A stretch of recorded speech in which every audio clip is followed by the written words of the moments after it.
Hi, Leora Alderson and Coleman Alderson back here with Rodger Lendhardt of Norm's Farms. Welcome back, Rodger. Oh, thanks. It's been fun. And we've been having so much fun. I mean, I know we can talk for many hours more, and I look forward to when you come head up north on the highway to our area of North Carolina, because we're really not that far away. So I really look forward to when we can meet you in person as well. But we're almost in person, face to face here, which is wonderful. So right now on part 3 of our interview series with you, let's talk about Norm's Farms products, because you have some amazing products. People can buy it on your site. They can buy it on Amazon. You go and you also sell to local retailers such as Whole Foods. Is that right? That's right. Okay, fantastic. So maybe start with telling us, actually, I do need to pick up something I forgot from the previous video. Part 1 and part 2, we forgot to tell people where elderberries grow best. What part of the country? Excellent. I'm glad you came back around that. Elderberries grow in a wide variety of locations. They grow over most of North America into South America, Central America. There's about 65 to 75 species of elderberry worldwide. They literally grow on 6 of our 7 continents. Here in North America, you won't find them traditionally out in the arid parts of the desert Southwest. However, even where you may find the cottonwoods growing in those regions, you will still see elderberries out there.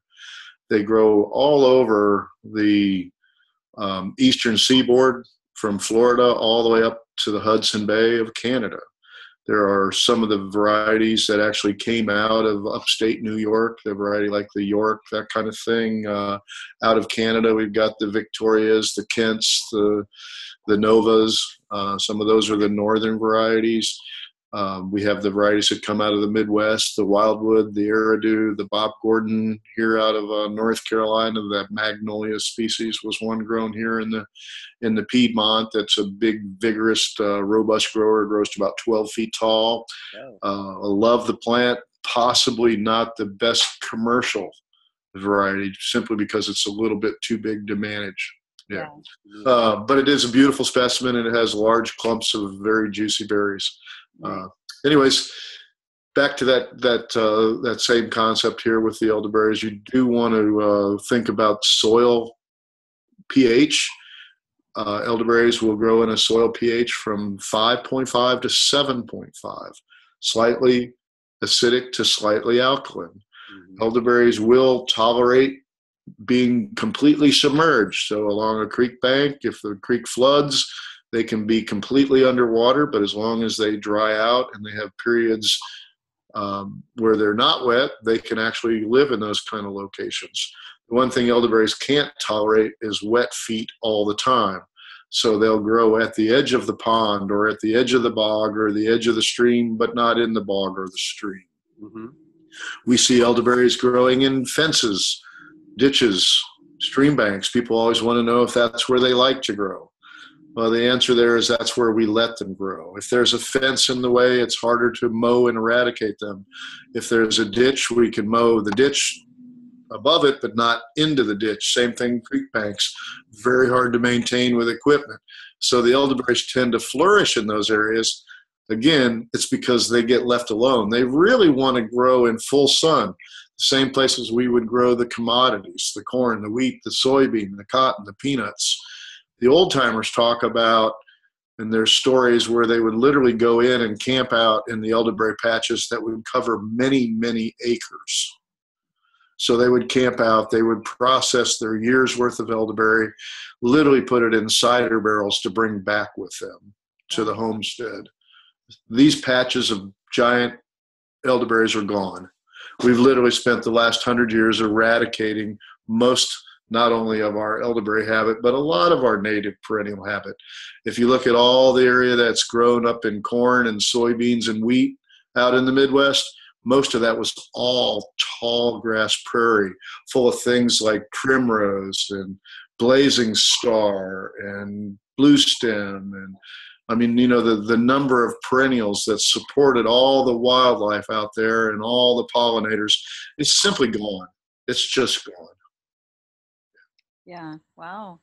Okay, so basically they love to grow, and they can grow in a lot of different situations. Like you said, they seem fine in the colder regions. Basically, what zones? You said as far as Canada, so I don't remember right offhand what zone that is, but it's a wide Pretty range. much all of them. Like we said, we see them even down in Florida growing along the canals. They've done a good job trying to drain those swampy areas for citrus production. And all along those canals that they've drained that land can be completely full of elderberries. I've seen, patches of them that run a mile long along the canals down in Florida, just growing wild down there. And would you say, Rodger, that these are pretty safe to pick?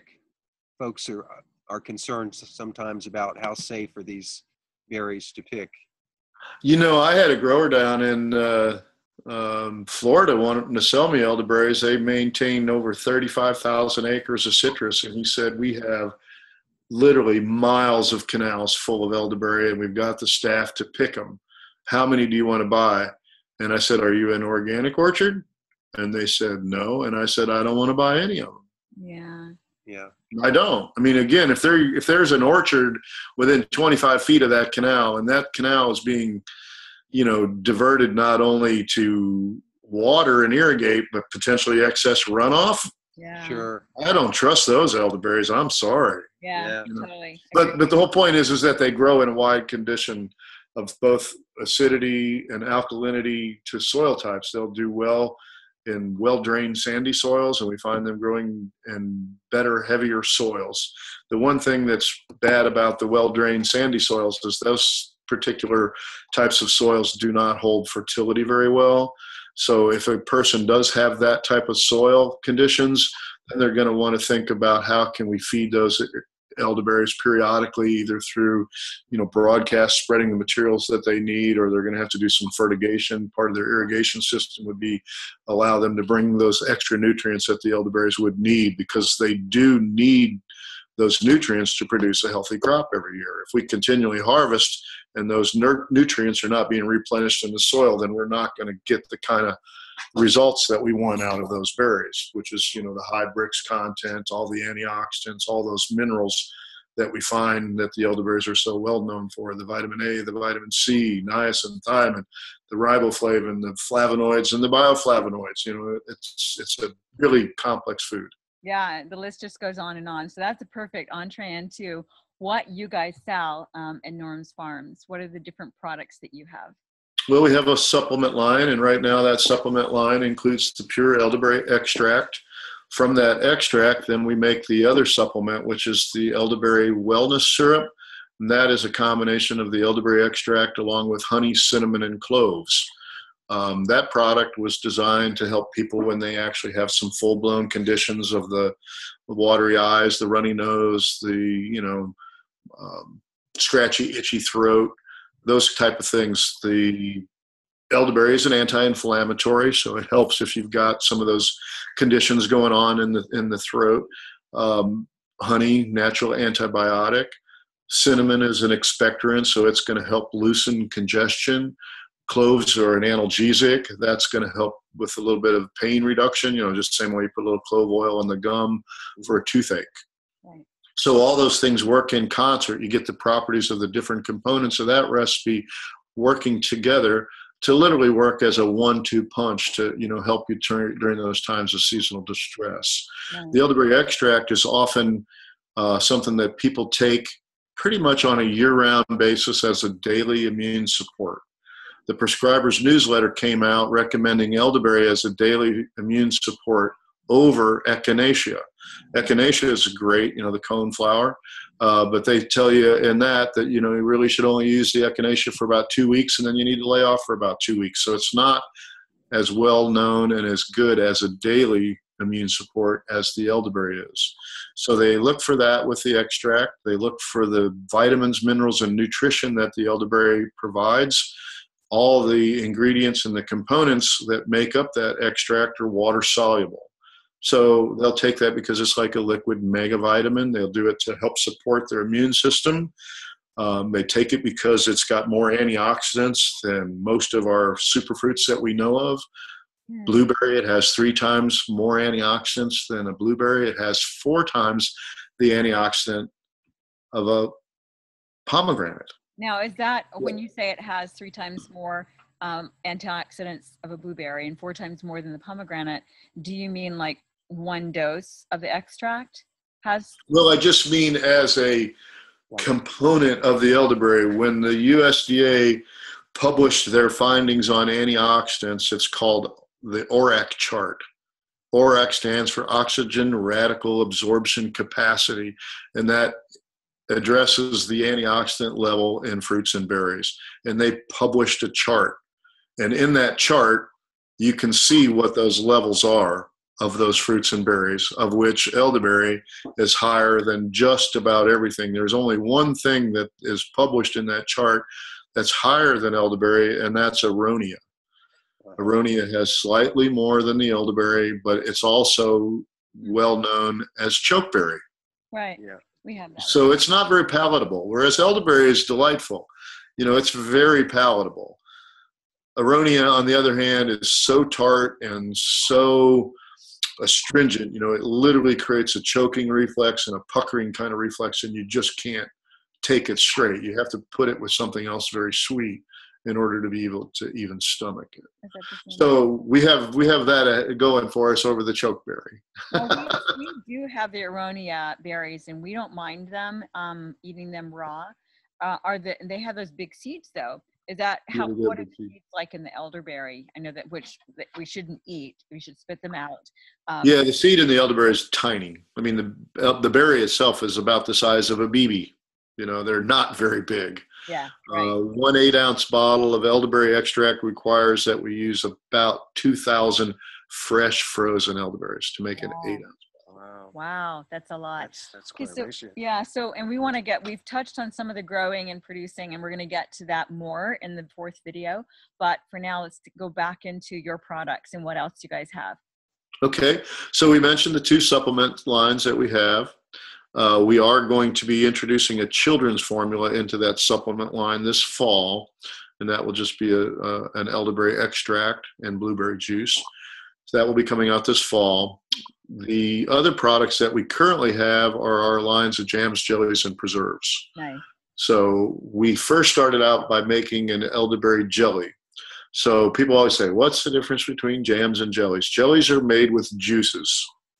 So in our case, it's made with our elderberry extract. Jellies have a clear, uniform, even consistency. You can hold them up to the light and the light shines through. With jams are made with the whole fruit. So that was the next product we introduced, was our Elderberry Jam. So it's made with the whole fruit, no seeds. We have a process that we can spin out the pulp, the skin, and everything we need to make the jams, isolating that seed so that we don't have any seeds in our jam. And you're doing that in North Carolina, correct? Yep. So the Elderberry Jam is seedless, made with the whole fruit. My mother-in-law, who was a big jam and jelly preserve maker on a homemade schedule, would pick wild fruits and berries. One of her recipes was using the wild plum that she added pecan to, and she called that recipe Plum Nutty.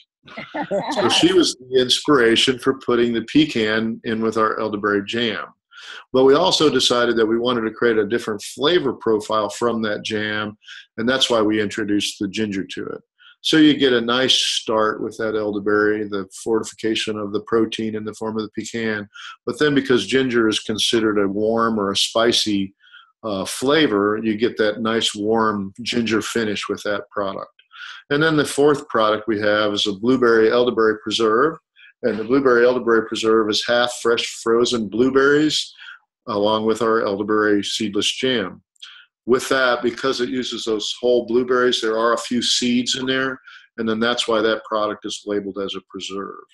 The other thing people need to know about our product line in the grocery aisle there with the jams, jellies, and preserves is we use the minimum amount of sugar in our product. People will taste our product at demos and samplings all the time, and they'll comment on, well, that's not very sweet.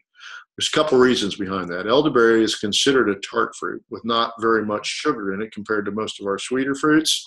Mm-hmm. And then the other thing is we did our homework on that, and we found, according to food safety guidelines, that sugar and fruit, if done in the right ratio, the sugar actually acts as a preservative. So what we did in our recipe was we used the very minimum amount of sugar possible to act as a preservative to create a consumer shelf-stable product. Great. So with that in mind, our product only has 8 or 9 grams of sugar per serving, unlike some of our well-known jelly makers like Welch's or Smucker's can have up to 23 to 25 grams of sugar in a serving. Which is outrageous because if, 24 grams of sugar per serving is 6 teaspoons. And so that was going to be one of my questions, is because typically, and just when you're talking about it, the mouth is watering because now, I've never had elderberry jam yet. I've never had elderberry pie. I can't wait to try some of. We're stoked about I know that, we're really, it's like, we've got to try some of those now. It's making me hungry. Yeah. But that was my concern, is having too much sugar, because to offset the tart. So I wondered if you had tried any. I know honey may be a little bit better, maple syrup a little bit better. Stevia, anything like that. Yeah, we actually looked at a different variety of sweeteners, everything from monk fruit to xylitol to Zorbitan, you name it, we've looked at it. Here's what we found. In our research, the consumer, while people are sugar phobic, there's no doubt about it, the consumer spending habits are that only 3% of jelly jams and purchases are sugar-free. Right. So while I love that idea, for me to go out there and make a product line that I'm potentially only going to capture 3% of the buyers is a huge bet. Yeah, especially when, you're already in a niche, so now you would be doing a niche of a niche, and then it gets even. Yes. And do you qualify all these ingredients that you put in there? Do you qualify them as organic? So it'd be organic sugar, organic ginger. Well, we have, and we source as much of that as we can that way. One of the things that we had to do to get in Whole Foods was agree to the non-GMO commitment. Mm-hmm. They had come up with a list of banned ingredients, mandatory by 2018, voluntary up until then. Mm-hmm. So we source our sugar as a U.S.-based non-GMO sugar. The ginger we do buy as a powdered ginger, and that is sourced organically. Our product that we're going to be using to make our elderflower ginger syrup, the ginger that we're going to be using in that will be a liquid ginger that we're sourcing from the ginger people, which is also an organic source of ginger. So while we try to do all those things, and that's very important to us, unfortunately, we are not organically certified, nor is our co-packing facility certified to do that. So even though we could have 100% organic ingredients in there, unless we get a different co-packing facility or can convince our co-packer to segregate and get certified himself, then we're at a conundrum. The other thing that our research has told us is while we potentially could charge a little more if we were organic certified, I'm not quite sure at this point that it justifies all the expenses of trying to get there at this point. I want to go there. I'm headed in that direction. I certainly believe in it, but it's also a matter of economics for a small startup company and trying to do brand development and all the things that are going on with just a 3.5-year-old company. Absolutely. That makes Certainly. sense. So tell us about the rest of, do you have any other products? Well, we do look towards some things that we're working on. One of the things we found with the elderflower, which we just love, is it's also a great thickening agent. So we have looked at the jam and jelly world, and it turns out that strawberry preserves and strawberry jams fall in number 2 compared to grape. So we thought, well, we don't really want to be just an ordinary jelly company or a jam company making, all the other stuff that everybody else makes. How can we keep this true to our theme, elderberry for everybody every day? So what we found out, as a thickening agent, we have created a recipe that is an elderflower strawberry preserves that uses no pectin. Wow. So we're literally substituting the flowers in that recipe for a pectin to thicken that strawberry preserve. Wow, that's fantastic. Now you could do the same with the elderberry jam as well, right? Are you doing that already? Well, we don't. We just recently figured out we could use the flowers this way. So we may come back and eventually introduce an elderflower jam, that combines both the flowers and the berries as a recipe. We haven't actually played with that one. The thing that we do is we play with recipes on our stovetop in our own kitchen. Yeah. And in that process, you learn a lot. Yeah. But do you learn enough to actually produce a product? Well, the answer is no. There's a whole process in that world of manufacturing known as scale up. It's one thing to start out in a small saucepan. It's another thing to move into a great big giant 60-gallon a steam jacketed kettle. Right. On hydraulics that pours, or feeds out of a supply line through a stainless steel pump in a supply line. Yeah. So there's a lot, between, recipe development on the stove and actually bottling it and getting something onto the shelf. Totally. I mean, any chef knows that, to quadruple a recipe, it doesn't always come out the same. So I'm sure, when you're looking at 100 times, then things can change somewhat. Drastically. Well, I as you were talking about the pectin, we're sort of in a brainstorming mode on occasion here. And when you said the elderflower as a pectin, would you ever consider selling that as a pectin substitute, just as a standalone product? I haven't thought of that. We do sell the dried flowers on our website for people who want to make syrups and teas and that kind of thing. Yeah. But there's potential. There's potential there. I don't know that it's a product that I'll be developing anytime soon. So, that might be something for another grower to consider out there. The other thing that can be done with the flowers is they can be turned into sparkling beverages. You can take that simple syrup recipe, add a little bit of water and champagne yeast and bottle that to create an elderflower champagne. Wow. That sounds wonderful. Yeah, so there's things out there that can be done, and there's a lot of stuff too in the spirit world. The elderberry, we mentioned wine, but you can also do an elderberry brandy. There's a product comes out of Norway called Flatter, Flader, with the 2 dots above the D. I think they call it umla or whatever that is. Anyways, I can't remember what that's called, but it's Flatter is the pronunciation for it, and that's an elderflower infused vodka. Wow. Yeah. So if you harvest the flowers, how does that affect the berries? As far as the properties of the flowers, they're a diaphoretic. And for the listener out there, that means they help break fever.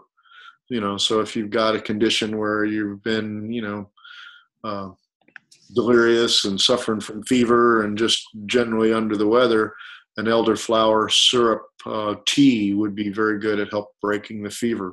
One of the things that they believe is it helps raise the core temperature, and so therefore it does provide and lend itself well as a cool, soothing summer beverage. Mm-hmm. So as an elderflower soda, as an example, they make a line of elderflower sodas in Germany called Holunder Sekt.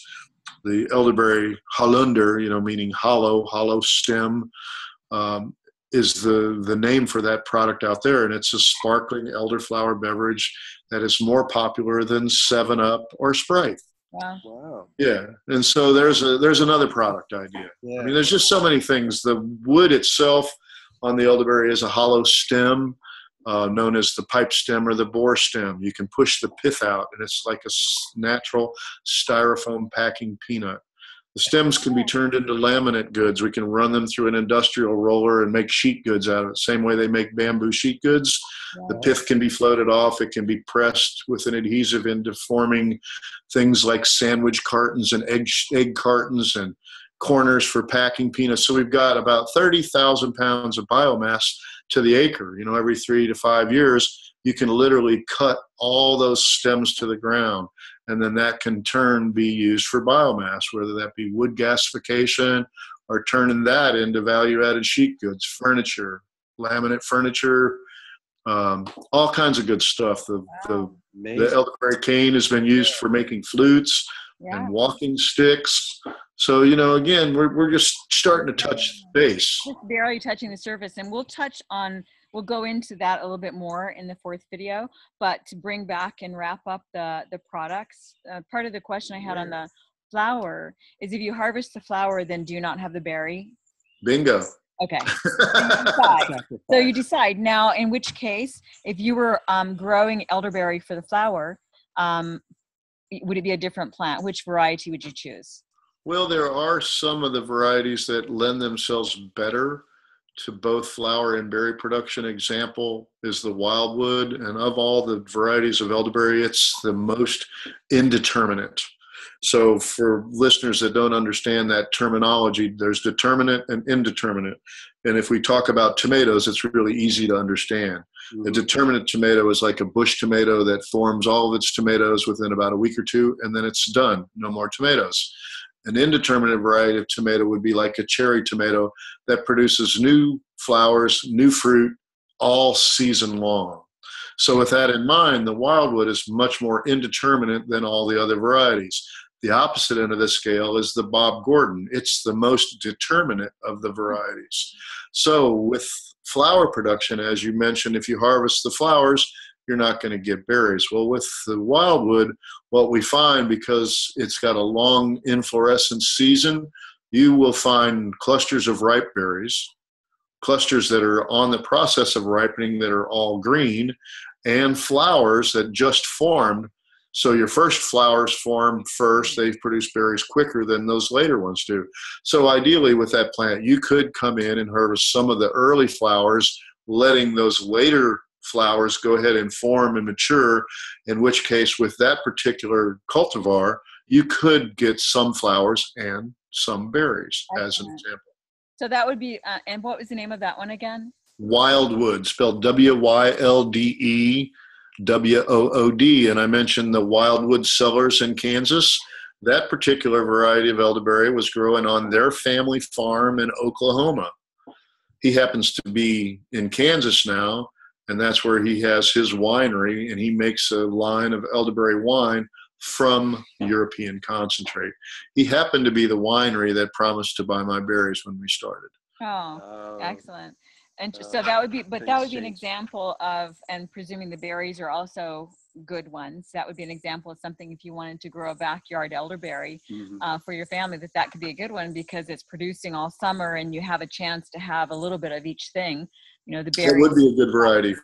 Yep, that would be a good variety. The Bob Gordon, I think, is another really excellent choice for the backyard gardener, especially if they're only going to have a limited amount of space and maybe 1-2 good clumps of elderberries, or maybe a short hedgerow or a little windbreak or privacy fence along the backyard, something like that. You know, they're not going to have a lot of them.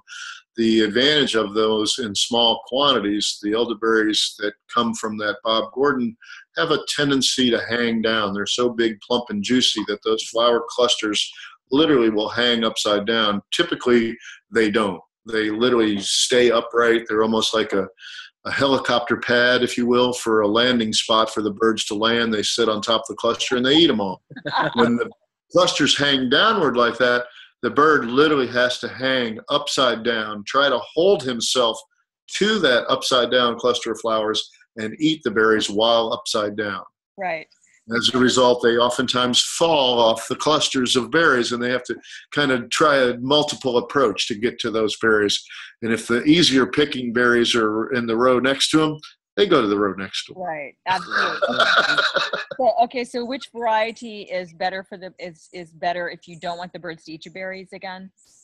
I think the Bob Gordon would be an excellent choice for the backyard gardener for the very reason that they will offer some natural protection against bird predation. Okay, and I would think that, and correct me on this if it's not true, that it would seem like since that's a determinate variety, it's going to be basically, harvesting for all around the same period of time. Yes. It would also be good for colder climates where they have a shorter growing season.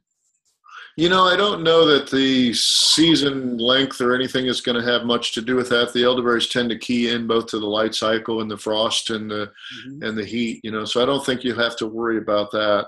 I do think that is a good choice, though, because not only are they going to help you with the bird predation, those berries are all going to pretty well come ripe within about 10 days to 2 weeks of each other.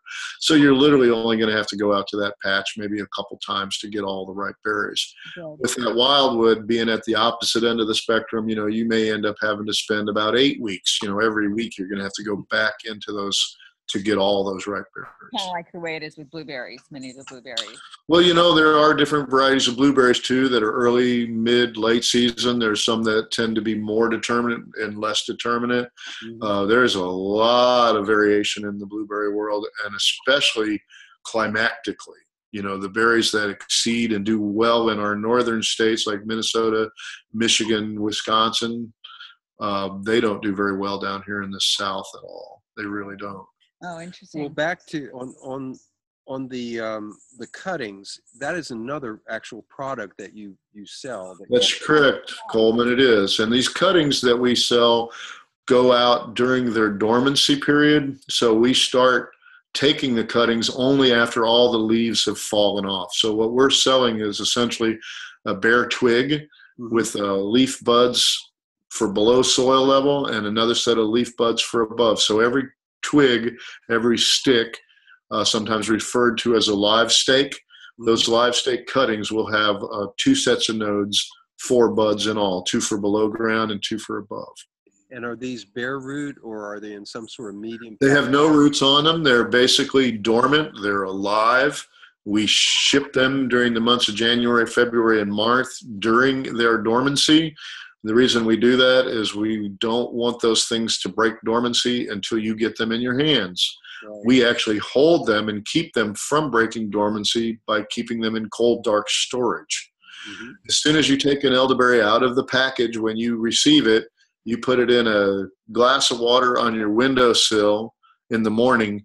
It will be green. Those buds will literally turn green and begin to grow almost immediately. Overnight, those tiny little tight buds can be a 1/4 inch long within about 24 to 48 hours. Wow. So literally the warmth and the daylight in your home will cause those cuttings to break dormancy. Excellent. And then do you grow them on into little pots, or can you just, at what point do you set them out into? Well, ideally, it's good to get those things well rooted and get a good established root system on them. And then by putting those in container, typically indoors, I generally will recommend soilless mediums. Indoor culture, if you're not really good at it and you don't know what you're doing, you can actually replicate a lot of soil-borne diseases in that greenhouse type of indoor environment. So soilless mediums tend to work a little bit better. Root stimulants are also very helpful, but not 100% necessary. Rooting hormones oftentimes have fungicides in them to keep the fungus at bay. All those things tend to be very beneficial and do help stimulate root growth. They take about 8 to 10 weeks to establish a pretty good root system. Ideally, you get those started in a small pot, and you want to have enough of a root system to hold that root ball together before you transplant. So ideally, that's a very good way, especially on a small scale, to do that. The other way to do that is what we call a direct jab or a live stake planting. So if your ground is prepped and ready to go, when you order these cuttings, as soon as you can get out into the field to work them, oftentimes you can walk into the field before you can drive in with equipment. You want to get out there in the months of dormancy, January, February, or March, and you can literally take these dormant cuttings and stick them into the ground directly into a well-prepared soil bed, and they will root and grow plants that way. The advantage there on a commercial grower is that they can be mechanically planted with a Waterwheel Planter. That's basically a planter that 2 people ride on the back of. You have your set of cuttings and you jab them into the ground.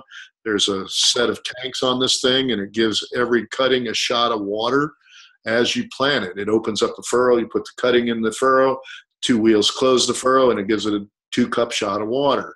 And so you can literally plant these things out at about 1,000 cuttings in an hour with 2 people riding on the back of a planter. And so commercial growers that want to plant 10 to 20 acres, that's how they do it. They don't take the time to put them into pots and transplant them. You can transplant those things also with a Waterwheel planter, but you have all that time that you have to maintain those plants in the container, the cost of the container, the cost of the soil, and the extra effort it takes to plant a rooted plant versus it takes to do a direct jab. Okay, hang on a second. This is actually video 4. Okay. So let's video 4 is what now? This is video 4 is okay. So good question. Yeah. So I mean, this is we just want to dive. You're gonna have to do a lot of editing. It's so much fun. Yeah, it's so much fun. So, okay, so we pretty much wanted to, but it was a great question to make sure people know that you guys sell cuttings. So yes, they want to yes, Golden, that is the product we sell. Long answer.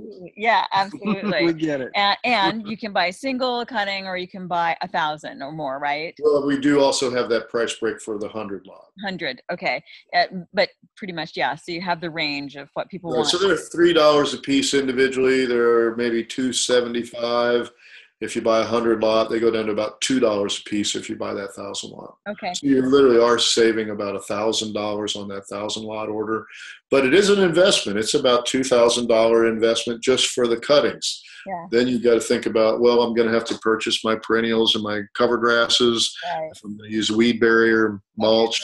Okay, we'll get into that on the next one, but I just wanted to let folks know that if anyone is interested in really exploring more deeply the business and the possibility of a business of growing elderberries for earning an income, either exclusively or supplemental to their existing income, then that's what we're really going to dive deep into on the 4th video. So this has been amazing, super interesting. We will definitely link to your site, to your beautiful, website and products so that people will have easy access there.